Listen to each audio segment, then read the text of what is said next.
Because the model is Jesus. And that has not always been the case. Why should Jesus be the model? John 1:14, the Word, meaning Jesus, became a human being and lived here with us. We saw His true glory, the glory of the only Son of the Father. From Him, all the kindness and all the truth of God have come down to us. Lahat ng dapat malaman tungkol sa Ama, lahat ng gustong ipakilala ng Ama tungkol sa Kanyang sarili, lahat ng kabutihan at katotohanan ng Ama na kailangan ng taong mabatid at masundan, pinadaan kay Jesus at makikilala ang Ama only through Jesus. So pagka hindi si Jesus ang sinunod, may ibang susundan, there will be a misrepresentation of the Father. All other teachers and teachings must submit to Jesus. Pagka Christian ka, sinabi mo, Christian ako, dapat lahat ng teacher, lahat ng teachings, subsumed to Jesus. Surrendered at the feet of Jesus. Christians are supposed to subordinate all other teachers to Jesus. But is that really the case in actual practice? Pag meron tayong mga verses na ibinabato sa isa't isa, pagka meron tayong verses that we kill or die for, si Jesus ba ang may sabi o iba? Dapat magkaroon tayo ng correct values assigned to who said what. Because Jesus is the only Son of God. He is the only way, the truth, and the life. There are many other teachers whose teachings, sometimes, kamukha ng teaching ni Jesus. Subset ng teaching ni Jesus. There's no problem with that. Sumunod tayo ng sumunod kahit kaninong teacher. Kung ang tinuturo niya, Jesus-based pa rin. Pero paano kung nagsanga yung sinasabi ng isang religious teacher at yung sinasabi ni Jesus? Dapat ba tayong malito kung sinong dapat sundin? And yet many Christians fall away from each other. Many Christian sects and congregations quarrel with one another kasi magkakaiba sila ng pinanghahawakan at pinagkukunan ng katuruan, hindi lahat maka-Jesus. Although lahat traditionally within the history of the church. John 14:6, Jesus answered, I am the way, the truth, and the life. The only way to the Father is through me. So, siya lang. Malinaw ba yun? Dapat hindi tayo nalilito pag sinasabi natin Christian tayo. Christians are to be like Christ. At yun ang sinabi ni Gandhi, I like your Christ. Christ is great. I love Christ. But you Christians, sabi ko nun, you are so unlike your Christ. So I do not like you. Yun ang masakit na komentaryo ng taong ito, which is only a crystallization of the attitude, beliefs, and opinion of many others.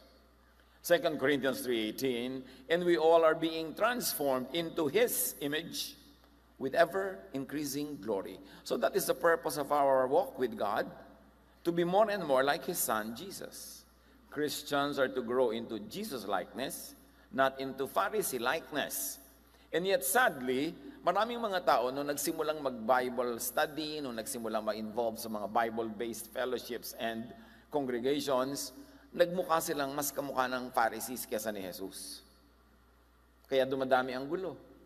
Kaya napapaaway, kaya walang katapusang debate, kasi kanya-kanya sila ng hero, ng idols, na pinanggagalingan ng kanilang mga pinaniniwalaan, and many of those are not even in conjunction with and in agreement with the teachings of Jesus. So nagiging mukhang Pharisee na siyang number one na tinuligsa ni Jesus. The challenge really is to know Jesus apart from historical, traditional Christianity. Pag sinabi mo kasi kayong Christianity with 2,000 years plus of history, hindi ibig sabihin ang lahat ng laman nun, Jesus. Kasi sa simula pa lang ng early Christianity, marami nang pumasok na hindi Jesus ideas. When the teachings of Jesus began to be followed by some Jews, they could not forget their Jewish background. So the Jews that became Jesus, followers, were also divided. Merong, forget na our pagiging Jew at magiging Jesus na lang tayo. Meron namang, no, kailangan maging Jewish tayo at the same time follower ni Jesus. And then at the same time, there are people who believed in Jesus who were not Jewish at all in background. They were Gentiles. So they came from another kind of culture and then they have become Christians. And then within the Christian community, nagkaroon ng maraming tension because the Jewish people who have become Christians would insist that the Gentile Christians would become Jewish first, then they can become Christian. So pag simula pa lang ng Christian history, may mga humalo na agad. At nasa Book of Acts lahat yan, recorded. And in the many other epistles. May conflict na sila nun pa. Pagkatapos, ang Christianity inadopt ng Roman Empire to be the state religion, ang dami niyang ipinasok na mga pagan ideas into Christianity. Pagkatapos, matapos ang 1,400 plus years, nagkaroon ng malaking reformation, nag-split ang church into Protestantism and Catholicism. Meanwhile, early on in the 10th century, nag-split na yung church into Roman Catholic Church and the Greek Orthodox Church, the Eastern Church. So ang dami-dami nang nagtutunggali mga ideya within Christianity. And then yun ang minana natin ngayon. Pagkatapos nagkaroon pa ng mga revivals ng mga 1900s, nagkaroon ng marami-rami ibang sekta, nag-introduce ng kanilang mga kaugalian at mga katuruan. Kaya ngayon, hindi na nalalaman ng modern Christian kung ang sinusunod niya, si Jesus ba o iba. At yan ang mitya ng napakaraming mga conflicts. So the challenge is to know Jesus isolated from, apart from historical traditional Christianity, because traditional historical Christianity has not always been Jesus-based and Jesus-focused. So the important thing to do is to get reacquainted with Jesus alone and to imitate Jesus alone. And to be like Jesus, we should know what Jesus is and what Jesus is not. Kaya isa-isahin natin ang a few basic things and review ourselves kung kamukha tayo ni Jesus sa department na yan or not. First of all, Jesus is not self-righteous and judgmental. Tayo ba? Self-righteous, judgmental. Pag may nakita tayong kapwa mananampalataya kay Jesus, pero may kakaiba siya ng mga detail ng kanyang pag-express ng pananampalataya, label ba natin agad na demonic, wrong, etc., etc. Matthew 7:1, sabi ni Jesus, do not judge. So, magkakasama na doon yung do not judge the unchurched, do not judge those within the church, and do not judge those within many different various sects or churches. Pero main teaching ni Jesus yan, do not judge. The woman caught in adultery were going to be stoned to death by the people in the community because they had verses from the Old Testament na sinasabing dapat batuhin mo para mamatay. Pero hindi pinabato ni Jesus, meaning Jesus softened the application of all these teachings. Kaya siya ibinadala ng Ama, pinabait ang spirituality. At tapos, nung nag-alisa na yung mga tao, sabi ni Jesus sa babae, where are those who were accusing you? Wala na po sila. Nag-uwian na. Sabi niya, okay, I will not accuse you either. I will not judge you. Go home and live your life of sin. Pero hindi niya dinudge. Kanya, baguhin mo buhay mo para matahimik ka. Jesus is not sectarian or congregational. In fact, nung nandun si Jesus, wala pa naman mga sekta. So yung mga tao, si Peter, si Mary, hindi sila Katoliko, hindi sila Protestante, kasi wala pa lahat yun noon, nung panahon na yun. Later on lang yun, nagkaroon ng ganong identity. So we should not backpedal and backproject to the times of Jesus all the different denominations that were born much, much later. So wala dapat mag-claim sa kanila. Pero siyempre, kanya-kanyang claim para magmukhang sila yung tama at totoo. But Jesus was never sectarian, but His disciples, at least some of them, were. Right at the beginning. Mark 9:38 to 40. Sinabi sa kanya ni Juan, Guro, nakakita po kami na isang taong nagpapalaya sa mga demonyo sa pamamagitan ng inyong pangalan. Pinagbawalan namin dahil hindi natin siya kasamahan. Ngunit sinabi ni Jesus, huwag ninyong pagbawalan, sapagkat ang sinamang hindi laban sa atin ay panig sa atin. Early on, merong mga nagpapalaya sa masasamang espiritu. Di ba magandang gawin yun? Lumalaya yung mga tao. Tapos sa pangalan naman ni Jesus, hindi naman sa pangalan ng iba. Di ba ang ganda? Pero pinigil ng mga disciples kasi hindi member ng kanilang exclusive group. Nung paman may ganyan na, tayo lang ang dapat, tayo lang ang pwedeng gumawa niyan, tayo lang ang pwedeng magbautismo, tayo lang ang pwede. Sabi ni Jesus, no. Pag hindi gumagawa ng laban sa mga ginagawa natin, ibig sabihin kakampi natin yan, huwag niyong awayin. John 10:16. Dahil yung mga Israelites, akala nila sila lang ang anak ng Diyos. Tapos yung mga Israelites na naging Christian, akala nila sila lang ang pwede maging Christian. Sabi ni Jesus, I have other sheep that are not of this sheep pen. Hindi lang kayo. I must bring them also. They too will listen to my voice, and there shall be one flock and one shepherd. So sinabi niya, hindi lang kayo. Marami na anak ng Diyos, at maraming dapat ipunin para magkaroon lang ng isang pamilya ng Diyos. Obviously, Jesus is not exclusivist nor separatist. Kumusta naman tayo? Ganun ba tayo? Tayo lang ang papakasalan ni Jesus. Tayo lang ang bibigyan niya ng luwalhati. Tayo lang ang tama. Lahat yan dagdag na ng mga tao kasi nung dumating ang panahon, nag-aagaw-agawan sila ng member. Siyempre, para maging attractive ka sa member, dapat sabihin mo ikaw lang yung tama para i-demonize mo lahat ang mali para sa iyo pumunta. Pero hindi ganon si Jesus. And Jesus is not dogmatic.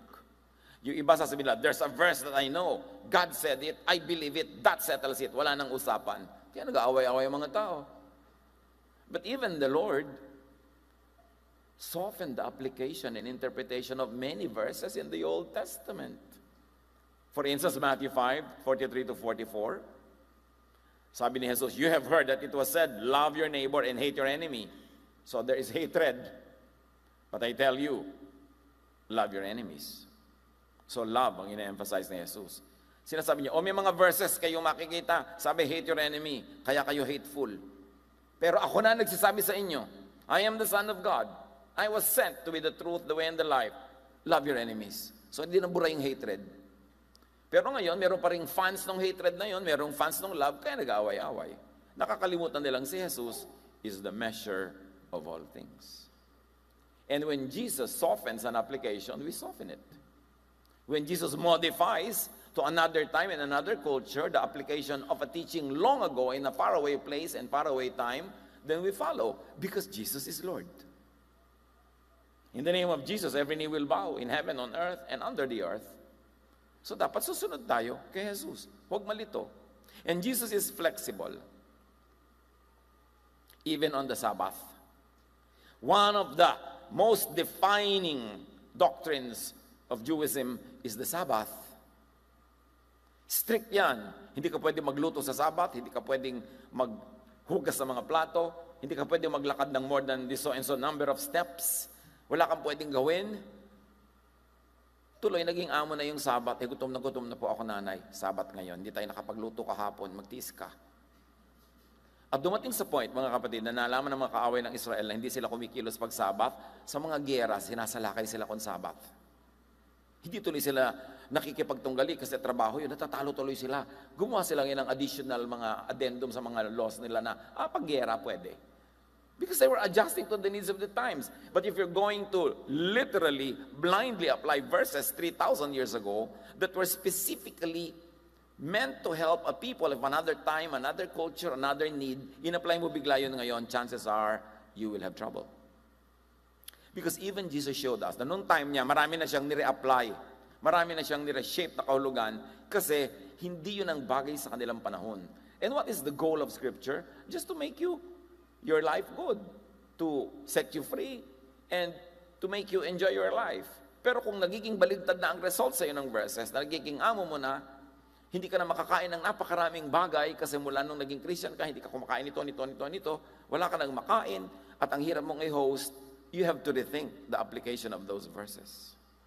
Because Jesus is flexible even on dietary laws. A defining aspect of the Jewish religion and culture is what they eat and what they do not eat. Pagkatapos yung mga disciples kumakain, hindi naghuhugas ng kamay, nakikriticize sila dahil marumi daw yung kamay nila. Sa bagay, marumi naman talaga yun. Pero hindi naman napaparumi ang yung kaluluwa. Baka yung sikmura mo lang. At sabi ni Jesus sa Matthew 15, 10 to 11, pinalapit ni Jesus sa mga tao at sinabi sa kanila, pakinggan niyo at unawain ang aking sasabihin. Ang lumalabas sa bibig ng tao, hindi ang pumapasok, ang siyang nagpaparumi sa kanya sa paningin ng Diyos. Can you imagine Jesus saying that?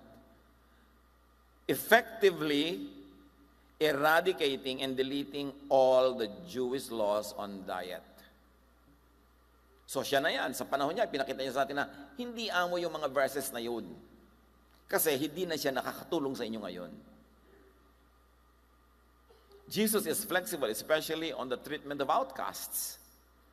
Dahil sa sobrang dedication ng mga Jewish people sa mga tinuro sa kanila ng mga priest nila, ng kanilang mga prophet, ng mga katuruan nila lahat-lahat, at lahat yung dinil nila as everything is authoritative, ang nangyari ngayon, napakaraming taong kapos. Kinapos sila sa pagsunod sa mga batas na yon, kinapos sila sa implementation, so naging mga label sila agad ng mga sinners, mga outcasts. Alam nyo noon sa kanilang society, ang daming puwera.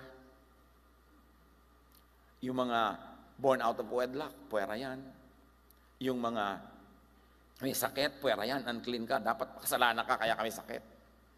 Meron kang ketong, dapat kaawaan ka, puwera ka. Mga babaeng dinudugo because they did not understand the menstrual cycle, unclean. Ang daming puwera. Hindi ka nga pwedeng umupo sa isang upuan na inupuan ng babaeng dinudugo for the next 24 hours. Malalaman mo ba yung inupuan mo ngayon sa taxi na yung umupo kaninang ali doon ay period. I-apply mo yan ngayon, di wala ka na mauupuan. But Jesus is very flexible about that. Mark 2:15-16, while Jesus was having a dinner at Levi's house, many tax collectors and sinners were eating with him and his disciples, for there were many who followed him. You see, Jesus was very attractive to the so-called sinners because he was not judging them. He was loving them, accepting them, and then working at their restoration, but he begins with acceptance first. So many were following him. When the teachers of the law, who were Pharisees, saw him eating with sinners and tax collectors, they asked his disciples, "Why does your teacher eat with tax collectors and sinners?" In other words, kung sila lang, they wouldn't. Hindi sila makikisalamuha sa mga makasalanan. Anong gagawin nila? Gagawa sila ng Mutual Admiration Society. Sila lang yung member, nakahiwalay sila sa mga tao, tapos kolekta sila ng kolekta ng mga tithes and offering para gastos nila sa kanilang pagiging exclusive. Yan ang nakita ni Jesus dyan. Sabi niya, kawawa ang mga tao, pinagsasamantalahan. And Jesus is definitely not racist. Hindi siya katulad ng kanyang mga kababayan na napaka-racist. Tayo lang mga Jew ang mahal ng Diyos, ang mga Gentile hindi, tayo lang ang malinis, tayo lang ang tama, etc., etc. John 4:7-9, may isang Samaritanang dumating upang umigib sa balon. At sinabi ni Jesus sa kanya, "Maaari bang makiinom?" Wala noon ang kanyang mga alagad dahil sila'y bumibili ng pagkain sa bayan. Sinabi sa kanya ng babae, "Ikaw ay Hudyo, at Samaritana naman ako. Bakit ka humihingi sa akin na inumin?" Sinabi niya yon sapagkat hindi nakikihalubilo ang mga Hudyo sa mga Samaritano. Sila lang, puwera ka. Hindi nakikihalubilo. Binasag yun ni Jesus. Kaya may iba pinagpipilit na nila, Jesus was a practicing Jew. Yes, up to a point. And progressively, he practiced less and less of it. Tulad niyan, Sabbath, diet. Ngayon, pakikitungo sa mga Gentiles, lalo Samaritano, lahat yan ang Jewish. So, sabi niya, bakit humihingi sa akin? Di ba? Ini-stab niyo kami. Maliit ang pagtingin niyo sa amin. Ba't ngayon hihingi ka sa akin ng tubig?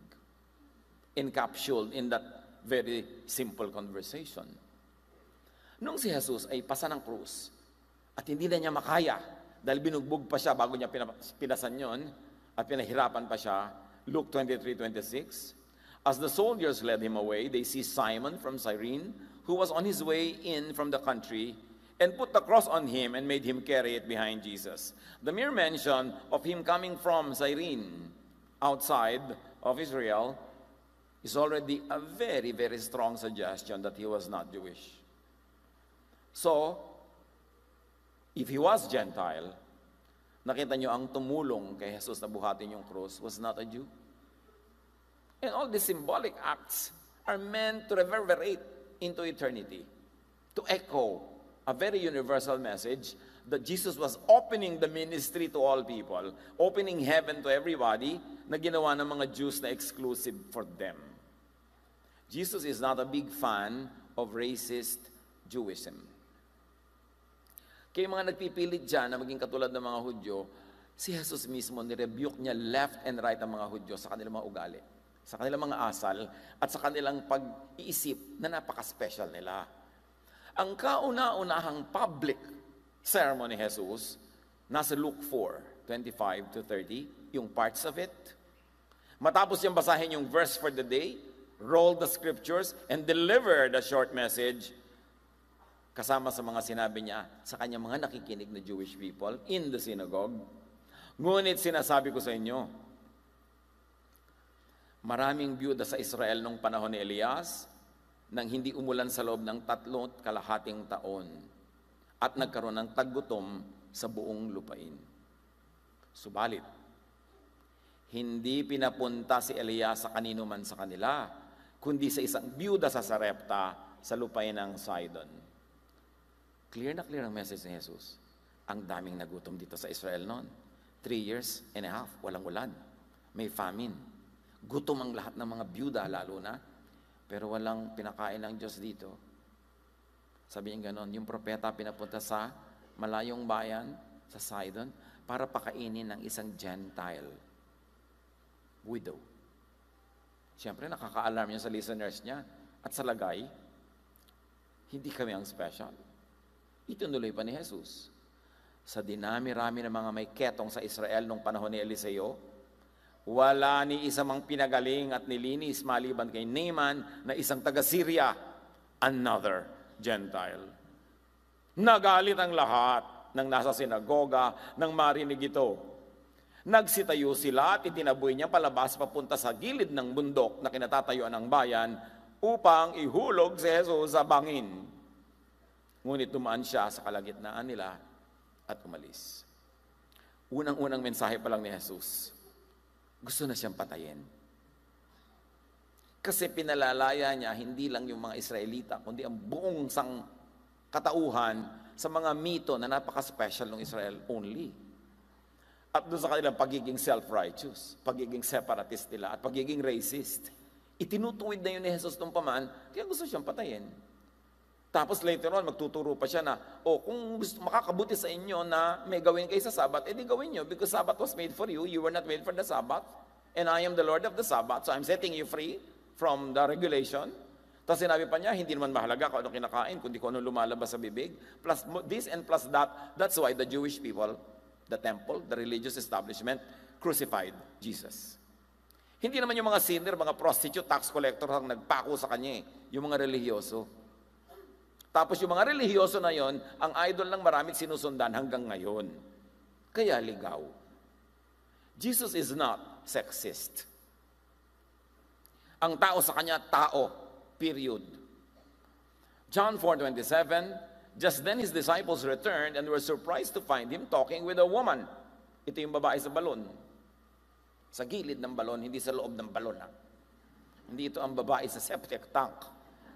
Nasa gilid lang siya. So, sinabi dito, nagtaka sila, kausap niya babae. In other words, kataka-taka nung panahon nila na makipag-usap ang lalaki sa babae. Lalo babae pang ang Samaritana. But Jesus did. He was breaking social walls. He was breaking racial walls. He was breaking denominational and even doctrinal walls because he was setting humanity free from suffocating religion. Luke 10:39 to 41, nang pumunta si Jesus sa bahay ng magkakapatid, may dala-dala siyang mga kalalakihan na tinuturuan kahit saan sila mapahinto at magpahinga. Mary sat at the Lord's feet listening to what he said. But Martha was distracted by all the preparations that had to be made. She came to him and asked, Lord, don't you care that my sister has left me to do the work for myself? Tell her to help me. In other words, as far as Martha is concerned, women in the kitchen, please. Nagtuturo si Jesus, ang maturuan niya, mababago ang isip, magkakaroon ng ministry, puro lalaki ang nakikinig, si Mary, umupo sa paanan ni Jesus at nakinig. Something very, very unusual. Kakaiba yun. Walang babaeng gagawa nun sa panahon na yun. Masama yun. Dahil dapat, nasa kusina ka at gumagawa ng lumpia. Para pakanin mo yung mga lalaki, para pag nagutom na sila, pakanin mo. At yun ang point ni Mary. Umupo siya doon, exactly defying that. And Martha wanted to implement that tradition. So dalawang mundong nagtutunggali sa buhay ng dalawang magkapatid na babaeng ito. Martha, the Lord said, Mary has chosen what is better. That is to sit with the men and study, and it will not be taken away from her. Kahit na as recently as a few years ago pa lang, baka hanggang ngayon nangyayari pa sa mga probinsya, yung mga magulang ayaw pag-aralin yung mga anak ng babae. Lalaki lang mag-aaral. Kasi mag-aasawa lang yan. Sa kanila yung mga babae, paanakan lang. Kailangan yung mga lalaki nilang mag-aaral. Hanggang ngayon, lagi natin dapat ituro sa bahay, pag may mga batang lalaki, teach them how to become good fathers and good husbands. Kasi pag nakinig kayo sa lahat ng problema ng tao sa Pilipinas halos, 4 yata out of 5 babae, iniiwan ng asawang lalaki. Tapos iniiwan na may mga anak na papalakihin, bahala ka na sa buhay mo. Mga girlfriend na bubuntisin, tapos iiwan, bahala ka na sa buhay mo.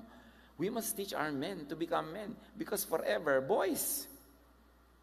Sa maraming mga bahay, yung mga batang lalaki, basketball to death. Maghapon, uuwi, tututog ang mga medyas sa dumi, lalaban ni ate.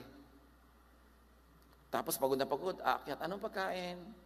Nagluluto si ate, tsaka si nanay. So you will create another generation of spoiled men who will become irresponsible husbands. Ganun na nangyayari. Itong mga irresponsible husbands ngayon, pinalaki ng mga nanay nila yan na ganyan. 80%. May mga 20 naman na nagpapalaki ng tama, di ba? Pero saan galing lahat yan? Di ba nakikita ka nila sa bahay nila eh. Among-amo yung mga tatay, yung mga nanay, chimay. So, uulitin lang nila pag sila na may mga sariling asawa. Pero sabi ni Jesus, no. It will not be taken from her. She likes to learn with the men, she will do that. That is the better choice, Martha. Sabi yun ni Jesus. O sino sa inyo ngayon ang gusto pumatay kay Jesus? Dahil sinasabi niya yun. Pinapalitan niya yung power structures. Pinapalaya niya lahat ng api. Kahit sino pang api yun. Luke 8:1-3. After this, Jesus traveled about from one town and village to another, proclaiming the good news of the kingdom of God. Good news, ha? Hindi bad news. Good news. The 12 were with him, and so were some women. These women were helping to support them out of their own means. These were the Jesus women. The women in the Jesus ministry. They are learning, they are learned, they are capable, they could support ministries, hindi sila nakaasa, nakasandal sa lalaki. May mga sarili silang hanap buhay, marunong silang kumilos para hindi sila naaapi. And do you imagine what it means for you to leave Galilee, travel with Jesus all the way to Jerusalem? Malayo yon, ilang linggo yan. That means that they have managed their households well, that even though they leave the kitchen, their household runs well. Hindi ka kailangan matali dyan forever kasi may buhay ka, may talent ka, may career ka dapat, at may ministry ka. Pero time management lang yan. Hindi kailangan pabayaan yung isa dahil sa isa. Pero hindi sila nagpatali sa kusina. Hindi masama na matali sa kusina kung chef ka. Pero kung buong buhay mo yun na lang yung ginagawa mo sa buhay, hindi yun baliwala. Mahirap nga yun eh. Pero paano naman yung mga ibang calling sa'yo ng Diyos? Yung mga talent na binigay sa'yo, hindi na ma-develop yun? Napakahalaga. Maraming mga babae uubusin ng kabataan, kasariwaan at kagandahan, kagigisa. Tapos pag naglaylayan na ang lahat ng anatomy nila na tinatawag ng mother gravity, iiwan na sila ni husband, ipapalit 14. So yun na naman ngayon ang tatanda na naggigisa-gisa, paulit-ulit lang. Jesus was liberating women from all this. Jesus was not anti-men, He was anti-slavery of any form. Importante. Minamaliit ng mga lalaki nung panahon ni Jesus sa mga babae. Kaya tingnan ba, pinapupunta sa kusina si Mary. When Jesus rose from the grave, kanino siya kauna-unahan nagpakita? Di ba kay Maria Magdalena? At sabi niya, Mary, tell the other disciples, I have risen, I will meet them somewhere. In effect, Mary declared the resurrection. And she declared it to the male disciples and the disciples of the rest of the world. But it was Mary who declared it. Tapos ngayon, sa mga Bible-based Christian churches, bawal mag-preach ang babae, bawal mag-teach ang babae, kasi galing na naman kung kanino yung teacher yon. Ang tatanong mo lang, si Jesus ba nagturo nun? Siya na nga ito nagsasabi kay Mary, you sit there. It's not just sitting there. She was going to be a disciple because she was learning from Jesus. That's where the confusion all come. Dapat salain kay Jesus ang lahat. For so long, women power in the church was never used. And so the church missed 50% of all the energy and all the power that could have been at the disposal of the gospel. Napakahalaga to go back to the Jesus style of church work. Jesus is not oppressive to minorities and the weak. Because of this elitist system, the royalty, the monarchy, and then the colonial government of Rome, and then the rule of the priest in the temple, ang daming taong nabaliwala. Ang daming taong nasiksik sa mga sulok-sulok, gilid-gilid. Because of the so many requirements, many people had become outsiders. And because of the moral and religious teachings, many were ostracized, marginalized, maligned even, judged, vilified, demonized. But Jesus included the excluded. Kaya yung mga puwera, yun ang isinali. Even God, in the Old Testament, pinakain niya ang propeta by ravens. Mga uwak, birds considered unclean, were used by God to feed the prophet. So kita nyo doon, masyadong maselan yung mga religyoso, but not God. Yung mga taong naliligaw ng landas, ipinakausap ng Diyos through a donkey. Pati donkey, ginamit ng Diyos sa magsalita. Lahat ng gustong gamitin ng Diyos, gagamitin niya. Si Jesus, ganun din. Kaya, yung demoniac, yung maraming espiritong nanahan sa kanya, pinaalis ni Jesus, sabi niya, go home, tell the people how much God has had mercy on you. So ginawa niyang spokesperson itong taong ito. Sa Mark 14, 12 to 13, nung maghahanap sila ng lugar to do their important meal, the Passover, Jesus' disciples asked him, where do you want us to go and make preparations for you to eat the Passover? Hindi nila alam kung saan sila pupunta. Wala naman silang lugar eh. Para silang tayo. No? Palipat-lipat, papunta-punta doon. Kaya tanong nyo, saan tayo magwa-worship sa Sunday? Sabi ni Jesus, eto. So he sent two of his disciples, telling them, go into the city, a man carrying a jar of water will meet you. Follow him. It seems to be a very innocent instruction. But men usually did not carry jars of water. It was the women's work to carry jars of water. Kahit sa lahat ng ancient tradition, makikita niyo mga picture, mga drawing, mga babaeng may sunong na banga, umiigib sa balon. Kahit sa Pilipinas, kahit yung babae ng Kalambanga legend, di ba? May daladalang banga. But for a man to carry a banga is a feminine thing. It's not masculine. So medyo kakaiba yung example na ito. Tapos siya pa yung ginamit ni Jesus to lead the men, the disciples, to where they should go. It was not the normal, but Jesus dignified and included and enlisted the ministrations of this unique person. Unlike many Christians in history and even today, Jesus is not fond of Pharisees and Pharisees. Kaya ang pinakamatindi niya, pinakamabagsik na teaching, nasa Matthew, at sinabi niya, kahabag-habag kayo, mga tagapagturo ng kautusan at mga Pariseo, mga mapagkunwari. Hinahadlangan ninyo ang mga tao upang hindi sila makapasok sa kaharian ng langit. Hindi na nga kayo pumapasok, hinahadlangan pa ninyo ang mga nais pumasok. So sinasabi niya, religious lang kayo. Kayo yung official religion, pero hindi kayo pumapasok sa kaharian ng langit. Nasa labas kayo. At dahil nasa labas kayo, lahat ng follower nyo nasa labas din. Kasi hinahadlangan nyo silang pumasok. Be it physical, spiritual entry into heaven, or an emotional, psychological entry into heavenly feelings of peace, of bliss, of joy, pareho yon na hinahadlangan ng religiosity nila. Because sa dami ng bawal nila, wala makasunod, lahat tuloy, hindi pwedeng makarating sa langit nila. Inuubos niyo ang kabuhayan ng mga byuda, noon hanggang ngayon, maraming ganyan religion ang huhot-hot. Inuubos ninyo ang kayamanan ng ang kabuhayan ng mga byuda at ang idinadahilan nyo yung pagdarasal ng mahahaba. Dahil dito'y lalo pang bibigat ang parusa sa inyo. Alam niyo mga kapatid, kahit dito sa atin, may mga very well-meaning widows, gusto nilang i-donate yung lote nila sa church. Kung tinanggap ko lang lahat yan, pinagdugtong-dugtong, makakagawa tayong airport. Lagi ko sasabihin ibenta nyo yan, magbiyahe kayo, magpakasarap kayo, mag-spa kayo, dahil naubos na ang lakas nyo, kapapalaga sa mga anak nyo, tingnan nyo, ganyan, magpa-facial kayo. Gastos nyo yung pera nyo, huwag nyo na i-donate sa church, re-rent na lang tayo. Pero uubusin mo yung mga pera nila, at kung gusto mo silang pagsamantalahan, talaga magagawa mo yan. At sabi ni Jesus, inuubos nyo ang pera ng mga byuda, hinuhututan nyo sila, tapos dadasalan nyo na mahaba.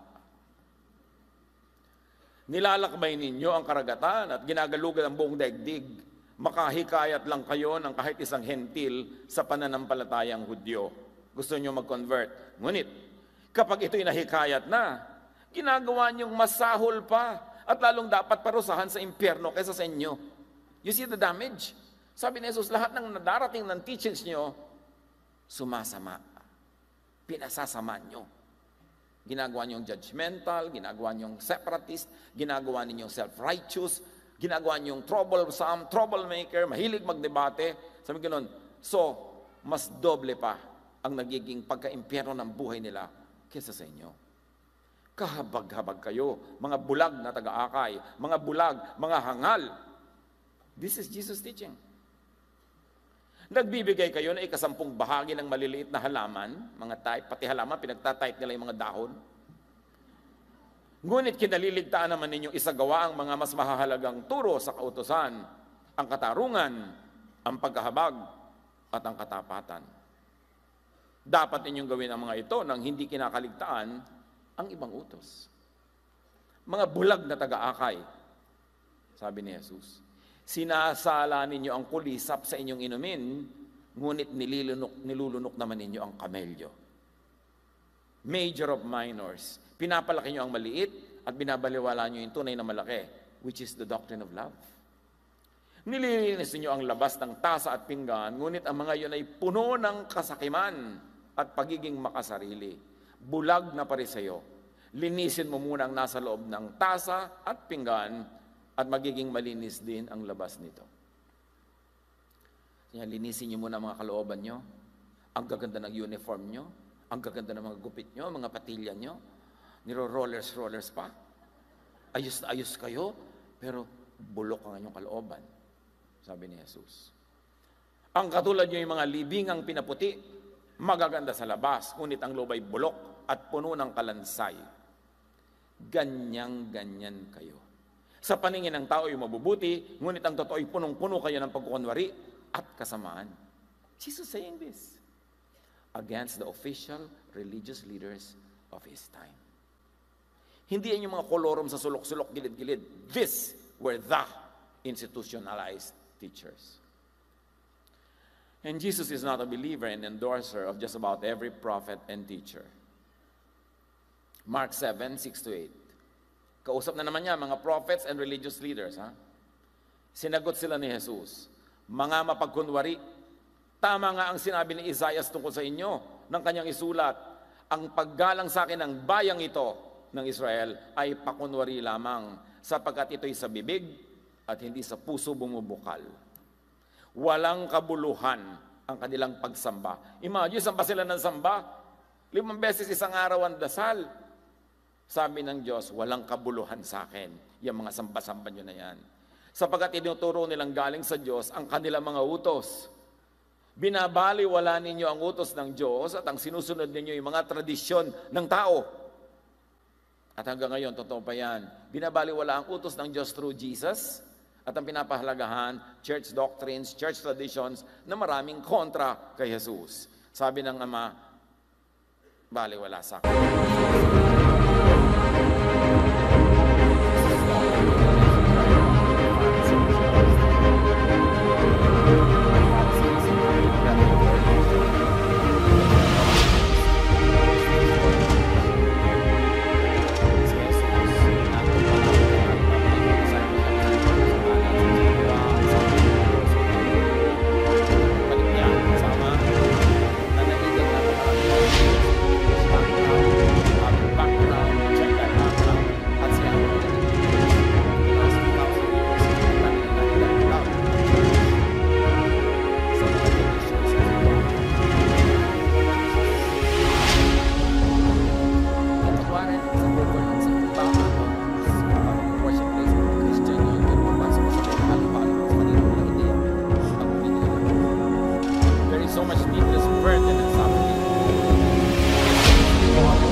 look at history, kung gaano karami na mga namatay, killing each other, Christians, ha?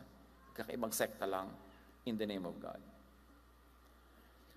Nung panahon nila Pedro, ang aga-aga pa, buhay pa sila Pedro, inaagaw na ng mga Jewish Christians yung Christianity, at gusto nila yung mga Gentile Christians na hindi naman Jewish, kahit matatanda na ay magpatuli pa. So, malaking pagtatalo yon. Can you imagine? The whole world was going to war because of some foreskin. Pagkatapos, nila magtalo-talo, tumayo si Pedro, Acts 15:10. Bakit sinusubok ninyo ang Diyos? Bakit ninyo inaatang sa mga mananampalataya or Gentiles ang isang pasaning hindi na kayang dalhin ng ating mga ninuno at hindi rin natin na kayang pasanin? Sabi ni Pedro, magpakatotoo tayo. Ang ating ancestors hindi nakasunod sa lahat ng religious laws natin. Tayo sa panahon natin, hindi rin tayo nakakasunod. Jew tayo. Yung Gentile na nagiging Christian, gusto niyo pang gawing Jew? Dadami lang ang guilty. Dadami lang ang kapos. Sa inyo nun, bakit ginagalit niyo ang Diyos? At ito ang mga Kristiyanong nakita ni Gandhi. Surely may nakita rin siya mga tama, magaganda, pero karamihan, ito. Kaya nasabi niya in generalization, I like your Christ, I do not like your Christians. Your Christians are so unlike your Christ. Sabi ni Mahatma Gandhi. Anong mga magagandang ugali natin ang pinasagwa dahil ang akala natin yun ang gusto ng Diyos mula nung natuto tayo ng 5 verses? Gaano karaming pakikipagmabutihan, pakikipagkapwa sa ating mga kamag-anak, kaibigan ang naputol rudely just because we claim that we have become biblical Christians. Gaano karaming goodwill ang nawala at nasira. At gaano karaming ang sinisira pa natin wrongly in the name of Jesus. Because Jesus did all that. Nakisalamuha siya sa mga ngayon. Siya mapagmabutihan. Pero tayo ngayon, daig pa natin si Jesus sa paghiwalay. Kaya sabi niya, I like your Jesus, I do not like your Christians. Your Christians are so un-Jesus, so very Pharisaic. All throughout time, pabalik-balik ang espiritu ni Jesus sa church. But people in the church, many of them, especially the leaders, stop Jesus from entering. Tulad ng nasa simplified drawing na ito na hiniram natin kung saan. Sabi ni Jesus, papasukin niyo ang Jesus-ness, doon sa loob, mga Pharisee-ness, kung ano nung ness niya. Kung papasukin si Jesus, may iba. So siya ay puwera sa church niya. Bring Jesus back into Christianity. Tulad ng bring Jesus back into Christmas. Kasi nawala na si Jesus sa Christmas eh. Akala nga ng mga bata, ang Savior talaga si red-nosed reindeer. Nandiyan na si Dasher, Dancer, and Prancer, and Vixen. Kilala lahat yan. Pero si Jesus nasan? Walang-wala na si Jesus sa mga Christmas celebration. Yung magkakautang-utang ka para ka lang magregalo sa Pasko. Ang Jesus yan, ha? Dapat live within your means. Para hindi gumugulo ang yung isip sa dami ng bayarin. At napaka-konsentidor ng mga credit card. 3 years to pay. O baka naman magtakbuhan kayo doon sa 3 years to pay para doon umutang. Yung bumili ka na ngayon, pay 3 months later. Di ba? Alam nyo yung mga ganyang kumpanya, yung nagpapautang, ang bait-bait lang yan ng sales group. Pero yung collection group, nakatanggap na ba kayo ng collection letter? Kung gaano nakarude, may hinihiya ka pa sa internet, no? At meron pa nga yun sila mga agent na nakamotorsiklo, paglabas mo ng bahay nyo, kahit alas 3 ng umaga, nakaabang na doon. Gaano karami na sa inyo nahagisan ng lambat. Nagbayad ka, di ba? So, huwag tayong utang ng utang, lalo hindi naman kailangan yung mga ganyang Pasko-Pasko na sobrang gastos. So, bring Jesus back to Christianity. Madalas, pag nakakakita ko ng mga religious events, religious activities, ang totoo na aawa ako sa maraming tao kasi exploited. Pagod na pagod, hirap na hirap. Tapos lahat ng pera nila naubos, kabibigay. Pagkatapos, hindi pa rin sila tahimik, guilty pa rin sila, masama pa rin sila. So anong napala nila? Parang ganito, papasok ka sa isang church, pag hindi Jesus-centered, ganito mangyayari sa'yo. Mabubulid ka. Mabuti pa, huwag ka nang pumasok kasi nasa gilid ng bangin yan. Jesus is the rock. Dapat ando ka sa gitna, yung stable, hindi yung kada konti kasalanan mo, tagal na naman ang salvation mo. Bakit may Savior ka pa? So, lagi ka nagigilty, lagi ka natatakot. To become like Jesus in all of life, live by the all-in-one commandment and law of Jesus, and that is love. Kung minsan nagmumukha na tayong hippie, kauulit niyang love na yan eh. Diba yung, hindi naman tayong peace man, make love, di ganun ha. Pero ang point talagang love naman ng message ni Jesus eh. So ganito na lang, ano po bang tamang gawin? Anong gagawin ko sa ganito? Ang dami kong tanong na natatanggap na ganyan. Ganito na lang, loving ba? Kung hindi magiging loving yung method, yung application, at yung result, hindi Jesus yan. Kahit anong verse pa ang kainin mo. Dapat ang result, loving. Anong gagawin ko po? Teka, ano bang gagawin mo? Magiging bunga ba niyan? Peaceful ka. Rested. Hindi po. Hindi kay Jesus yan. Kasi sabi niya, I'll give you rest.